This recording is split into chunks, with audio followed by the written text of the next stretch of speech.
Bismillahirrahmanirrahim. Assalamualaikum warahmatullahi wabarakatuh.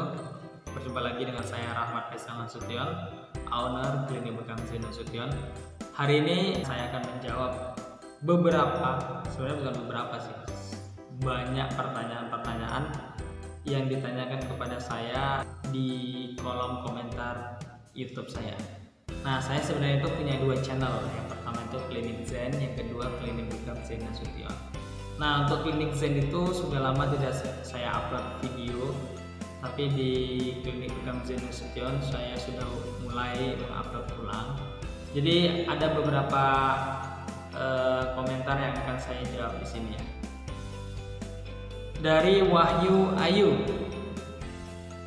kalau ada pasien yang menderita kencing manis, bolehkah berbekam? Boleh. Jadi pasien yang menderita kencing manis itu boleh berbekam. Jadi yang penting ketika berbekam dia tidak lagi menahan sakitnya, dia tidak lagi sakit, dia tidak lagi istilahnya mungkin lemah. Jadi boleh berbekam. Dari Ruslia Ismail, mau tanya, untuk pemula baiknya menggunakan bekam isi berapa cup? Nah, untuk pemula saya sarankan itu belilah alat bekam merek Kanzu isi 12 cup. Isi 12 cup itu udah cukup lengkap. Ada yang kecil, ada yang sedang, ada yang besar, dan ada yang besar. Dan itu sudah bisa dipakai untuk melakukan bekam, dan itu saya rekomendasikan. Nah, ini yang paling banyak ditanya sih, dari Memel Gaming, sakit apa enggak pas ditusuk itu? Saya selalu mengatakan ketika ditusuk itu terasa. Nah, terasanya ini kan variatif ya, ada yang merasakan sakit, ada yang merasakan geli, ada yang merasakan kayak digigit semut, ada yang merasakan, jadi itu impresif setiap orang masing-masing. Ketika dibekam itu kan kita melakukan penyedotan. Ketika disedot itu kulit itu semakin tebal, ketika lapisan kulit semakin tebal, jadi tusukannya juga tidak terasa sakit. Pertanyaan dari utak-atik otomotif. Utak-atik otomotif ya.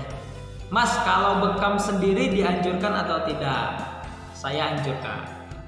Kalau bekam sendiri saya menganjurkan, tetapi saya tidak menganjurkan bekam sendiri dengan melakukan penusukan.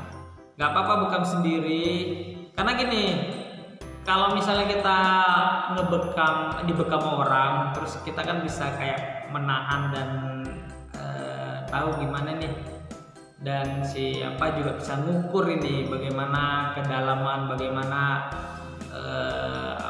ketika menusuk jarum ke kulit. Nah, kalau misalnya kita sendiri kan kita malah kagok dan akhirnya malah bingung nih, ini mau dilanjut atau enggak. Jadi kalau bekam kering saya anjurkan, kalau bekam basah tidak. Dari Dani Odi, standar tusukan itu sebenarnya berapa ya? Jadi saya beberapa kali ikut pelatihan beragam ya. Ada yang hitungannya ganjil, ada yang 31, 41. Cuman yang umumnya kalau kita ngebekam tusukannya itu seluas daerah yang ada, seluas permukaan yang kita cup, yang kita tarik dengan cup. Jadi kalau misalnya cupnya besar ya seluas itu. Yang penting tidak berputar di situ-situ aja, itu yang nggak boleh. Jadi caranya gitu, dari luar kita putar, kemudian makin lama makin kecil. Dari Ahmad F, maaf mau bertanya, untuk penyakit mata min apakah bisa dibekam? Bisa, cuman ya nggak di matanya juga, jadi bisa dibekam. Kemarin tuh saya ngebekam pasien, kemudian dia setelah dibekam merasa penglihatannya lebih cerah, lebih terang. Artinya berarti ada efektivitas dari pengobatan bekam. Apakah bagian leher, dari Adrian Maulana, apakah bagian leher boleh kita bekam? Bagian leher yang boleh dibekam itu ya bagian belakangnya. Ada Ani. Ini leher karena John di sini. Kesel kan dia?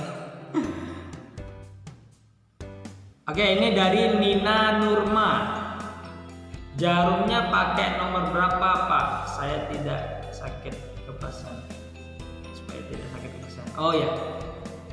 Jadi untuk ukuran yang umumnya 2 jarum ini yang saya tahu ada 2. Kalau kita ngebekam badan kita pakai jarum ukuran 21 gram.